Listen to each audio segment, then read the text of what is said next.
This budget worksheet showing projections for 2014 is pretty busy for a live presentation. But if you do want to present this information in a more compact form, what you might do manually ahead of time would be to hide the columns for the various months and just show the quarterly totals. On the other hand, if a question comes up about what happens in this month or what are you predicting for this month or that month, bringing back the data involves getting into using Excel commands and features, and you might want to consider making this as smooth as possible. Excel's outlining capability recognizes the structure of data in a worksheet like this. In other words, it recognizes there are formulas in columns E, for example, that tabulate data from the left, and in the other columns, columns I and M and so on.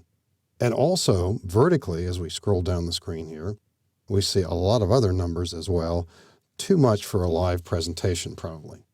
So, rather than hiding the columns manually, if we use Excel's outlining feature, we can quickly show this information in a compact way and then, when necessary, expand the display easily without using various Excel commands. All we need to do is click on one of the cells in this list and then use the Data tab in the ribbon and choose the arrow for Group and then choose Auto Outline. And what we see depicted on the screen now are quite a few different symbols above the data containing minuses, also down the left-hand side. And we also see a string of numbers, 4 horizontal numbers here, vertical ones here. I'm going to click the number 2 right here in the vertical list of numbers. Watch this display collapse so that we only see the quarterly and the grand total. If I click 1, we're only seeing the grand total. Click 2, we're back to here. Scrolling up and down, we still have a lot of detail. There are various interim totals within the list. That's why we have more numbers over on the left-hand side. Let's click 3, the 3 right here, and watch this display collapse somewhat, but not completely. We still have a lot of detail below this. If we click the 2, that collapses. So it's a question as to how much data you want to show. At any given point, you can hide those symbols. Let's say we're not ready to do that just yet.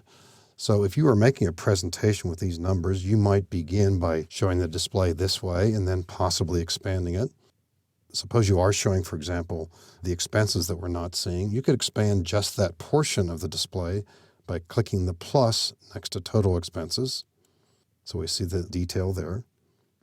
If later we wanted to hide that, we could click the minus. And similarly, if we were showing the data and we wanted to show the detail for a given quarter, say the third quarter, click the plus, and we see those totals.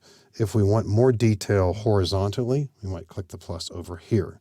And so in varying ways, you can expand and collapse this without needing to use a lot of different Excel commands. If you realize at some point that one of the displays is likely to be used frequently, and you simply want to hide those outlining symbols, press Control 8, and we see the display this way. Now, while it's in this form, we cannot expand and collapse it, but we can see the data perhaps better, maybe zoom in and see it that way and display the information like this. Press Control 8 to bring back those symbols when needed. If you're no longer in a situation where you want to be using the feature, we can simply turn it off by clicking within the data and then going back to the Data tab and choosing the Ungroup option and then clearing the outline. And you might want to experiment with this feature. What Excel has done here is it's recognized formulas, for example, in column I that tabulate data from the left. It's recognized formulas in row 7 that tabulate data from above. And I said tabulate because it isn't always a sum. Often it would be, but sometimes it could be an average. And it picks up on interim totals as well. It might look at first like this is a rigged example, but it isn't. And you might want to experiment with this with smaller worksheets and get a sense of how this works with other data as well. It's a great tool for making presentations. It allows you to quickly expand and collapse the data without using extensive Excel commands.